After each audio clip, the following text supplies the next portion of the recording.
Welcome back. Today we are doing lesson 8.6, which is on graphing exponential functions. All right, so to start off, let's remind ourselves about what a basic exponential function looks like. So remember our parent function before we put any transformations on it is y equals, we have our base value, and then what makes it exponential is that the variable x is in the exponent. So that's our most basic function that we're going to start with graphing, and then we're going to transform it. So when we transform this function, we've seen that similar things like this, where we have stretches, compressions, shifts left, shifts right, and shifts up and down. So when we transform this function, it still starts the same way, y equals, but now we have this a value out in front that is being multiplied by the b value to the x. So that is our first transformation that's going on. So that a value is going to be our stretch, our compression, and then in a second we're going to talk about how it also reflects that function. So then we can also shift it left and right by adding or subtracting a number from the exponent. So moving it along the x-axis, we add or subtract numbers from the exponent, and that shifts it left or right. And then we can also shift it up or down by adding or subtracting a number at the end of the function. So all of those hopefully are pretty familiar to us. Some reminders about that transformations that can happen. When we transform a function, a cannot be equal to 0 because 0 times anything is going to be 0 and then we don't have a function. So a has to be a number besides 0. Our b value, that base of our exponent, has to be a positive number. So it has to be greater than 0. And for our functions here, that base is also never going to be equal to 1. 1 to any power is just going to be 1, so it doesn't create that exponential function.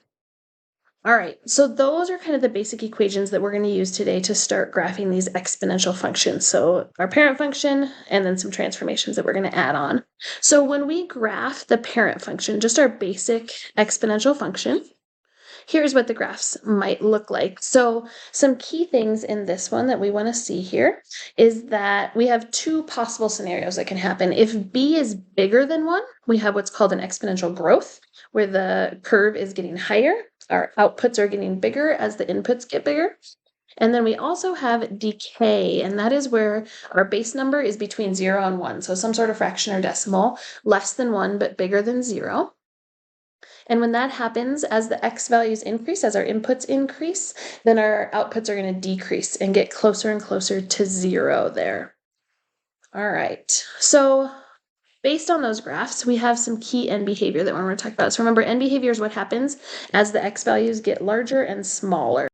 So for these basic parent functions, when it's growth, when our base value is bigger than 1 and it's getting larger as it moves to the right, as x goes to infinity, so remember that's the positive side over here, our function is going upward. So that means that it is also going up to positive infinity here.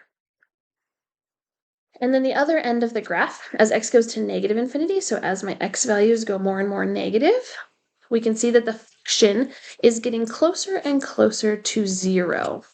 Remember that no matter what my exponent is, my output when the base is positive is going to be at smallest 0. All right, and then on the decay side, so same idea, as we look on the x value or x-axis towards infinity, we can see that the function is approaching that 0 again. It's getting closer and closer to 0. And on the opposite side, negative infinity here, my function is going upward on this side, so going to infinity. So that's what the end behavior of the parent functions look like. All right, so let's move in now to looking at some key properties here. So let's start with the parent function again. So that parent function that we were just looking at has that horizontal asymptote, that value that the function's never going to cross. And we can see from those parent functions above that it's never going to cross 0. Or we can also think of that as it's never going to cross the x-axis. So the horizontal asymptote is the line y equals 0. Let's look at that just so we can kind of visually see it on the graph. So the asymptote is that horizontal line going straight across the x-axis on both of these, based on the fact that that output is never going to be 0 or smaller than 0. All right, our domain of the parent function, so the inputs that are possible, in this case, we can plug in any number for x that we want. Positives, negatives, 0, 1, doesn't matter. Fractions, decimals. So our domain is negative infinity to positive infinity. All the real numbers are possible for our domain. For the range, thinking about those graphs, remember they get close to that asymptote. So the smallest that they're going to get down to is approaching 0. They never actually get to 0. And then they're going to go upward from there to infinity. So our end behavior kind of helps us see where that range is as well. All right, and then finally our y-intercept. So if you think about the fact that we have a base number to x, our y-intercept, remember, is always when the x value is 0. So if you think about it, if I take any number and I raise it to the 0 power, it doesn't matter what the base is, I'm going to get a 1 out. So the y-intercept of our parent function is always going to be at 1.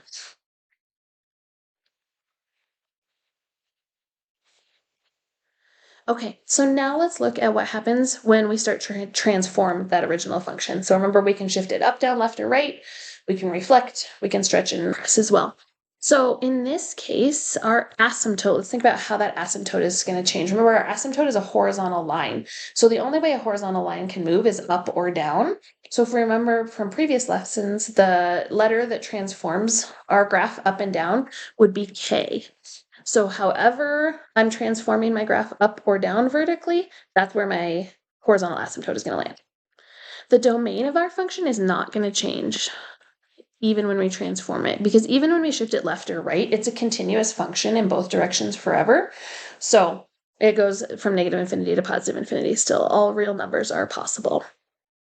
The range is going to be based off that horizontal asymptote, remember? So wherever that horizontal asymptote shifts to, that's where the range is going to shift to. So my range is going to be from whatever k value we move to up to infinity now, instead of 0 on the parent function. And then finally, we have the transformation of our y-intercept. So remember, our y-intercept, no matter what, is where we plug in 0. But in our transformed function, we have a times b to the 0 now. That transformation is in there. So when we have a 0 for x, that y-intercept is going to get transformed, because remember, anything to 0 power is 1, times the a is now going to be at a. So the y-intercept is at 0, and then whatever the a value is. All right, so we're going to talk a little bit more here about that transformation of a. So let's flip to the next page and look at what happens when that a value reflects. So we can reflect across the x-axis, and that is still going to be based on our growth or decay and what that looks like. So when we have growth, remember, that's when the base value is bigger than 1. So when it's bigger than 1, we call that positive growth. So you can see that original parent function on the left here, it's going upward. When that a value flips to a negative number, when a is less than 0, so when we have that, we would have a times b to the x, right? So when that a value is less than 0, so it's some negative number going on there, that flips it over the x-axis, and now my function, as you can see, instead of curving upwards, is curving downwards. It's getting more negative. So when we have that, we call that negative growth. So it's still growing, it's just growing into the negatives. It's getting more negative. And then we have the other side of that, which is decay. So remember, decay is when our base number is between 0 and 1. It's a fraction of some sort.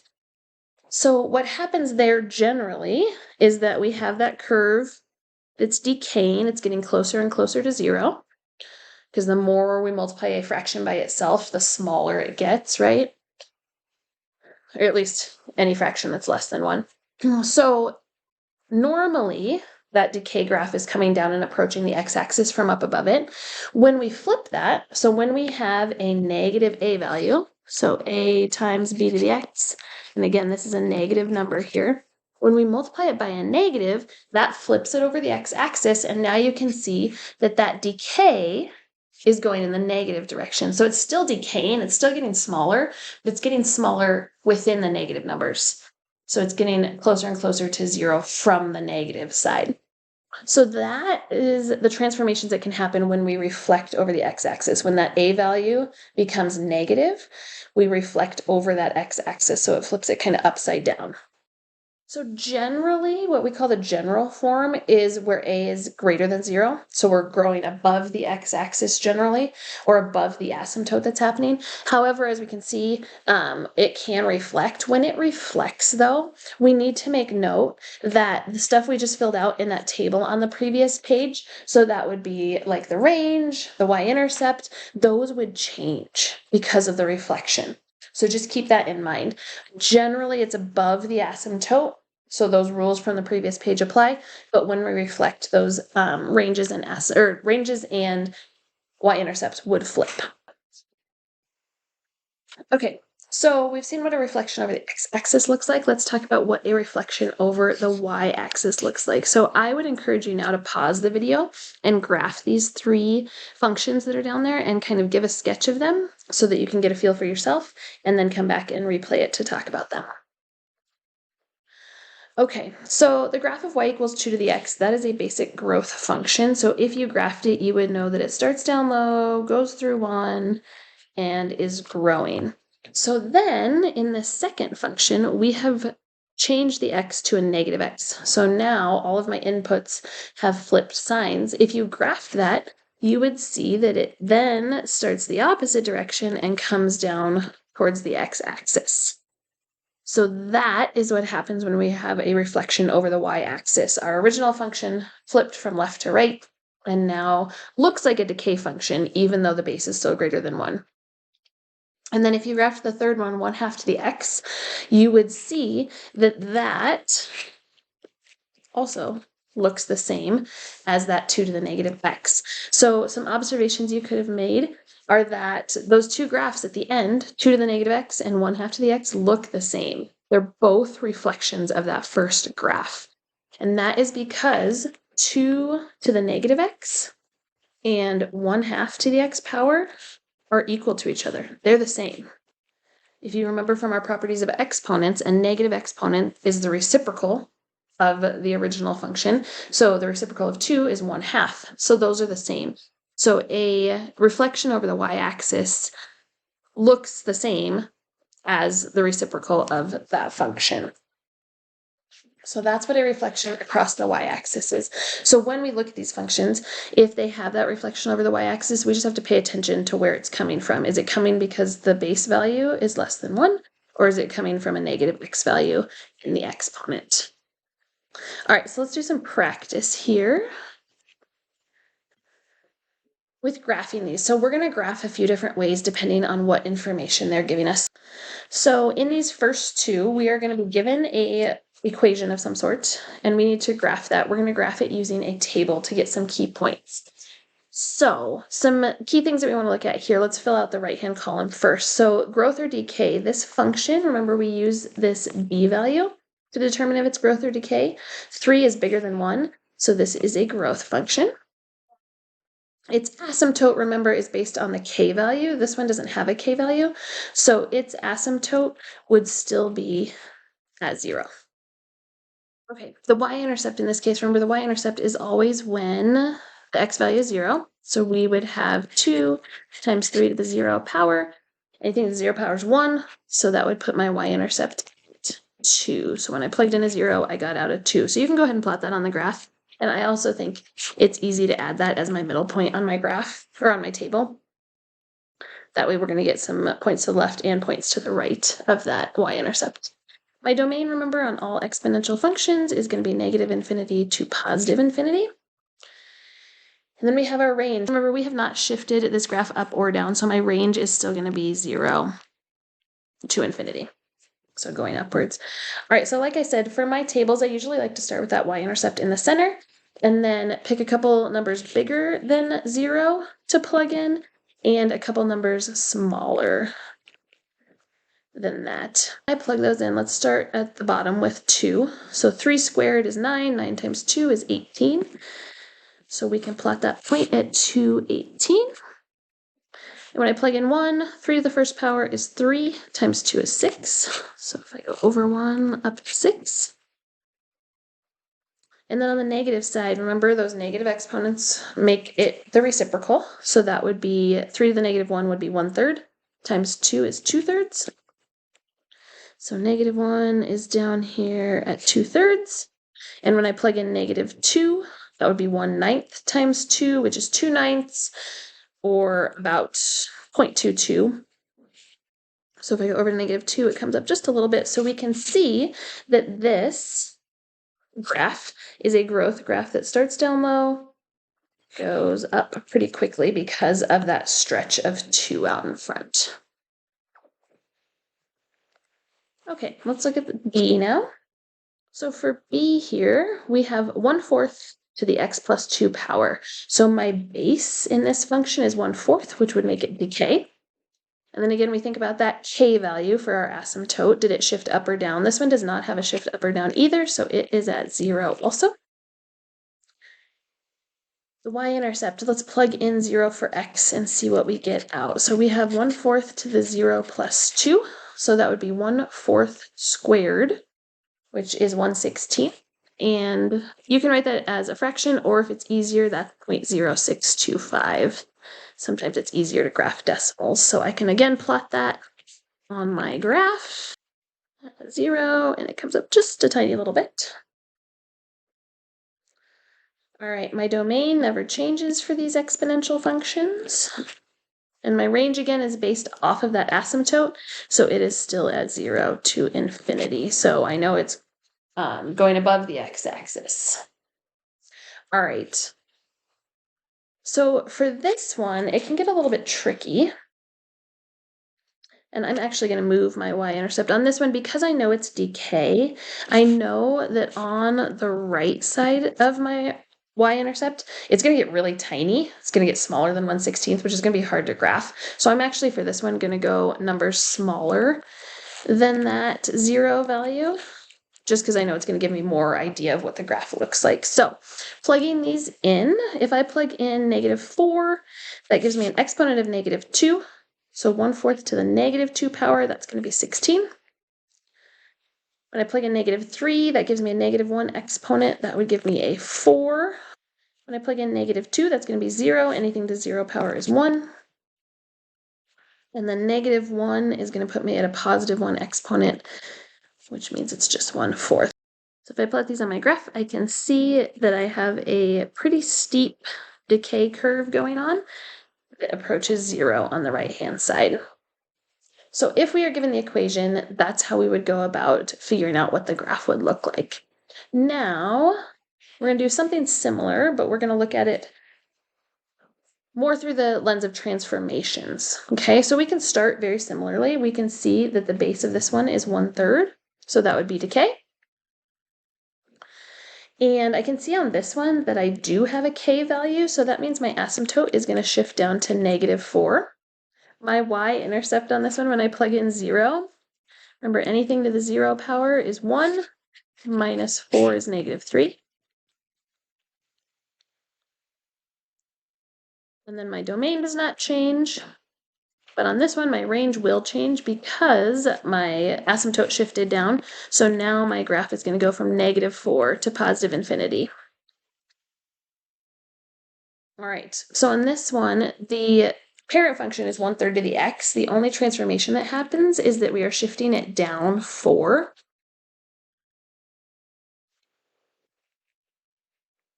The only transformation that's happening is we are shifting it down 4 in this case. So what that means is that my asymptote is now down here at -4, but my decay curve has not changed a lot, so it is still going to be coming down and approaching that asymptote from up above. So using the transformations is a little less exact on the graph, but we're getting the idea of what it looks like. All right, let's try one more like that. So for this one, we can see that my base is 4, so that is growth. I know generally what my growth curve is going to look like. And again, I have a k value here of 2, so my asymptote has shifted from 0 up to 2. Remember, sometimes it's easier to jump here, but that means my range is now 2 to infinity. All right, going back to my y-intercept, if I plug in 0, we have 4 to the 0 minus 1 plus 2. So 4 to the negative 1 is a fourth, and adding 2 to that would be 9/4. So my y-intercept is at 9/4, or 2 1/4, however you want to think about it. So I can put that on my graph. And then lastly, my domain never changes.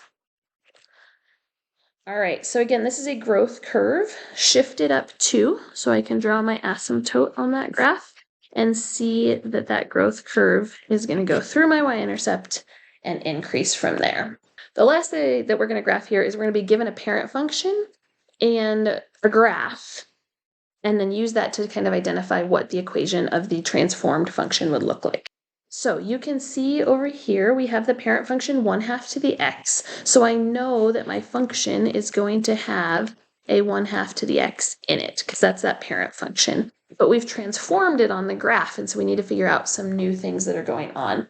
So we know that generally when I think about 1/2 to the x, that's a decay curve that's coming down like this. And I can see that on my graph, it's flipped upside down.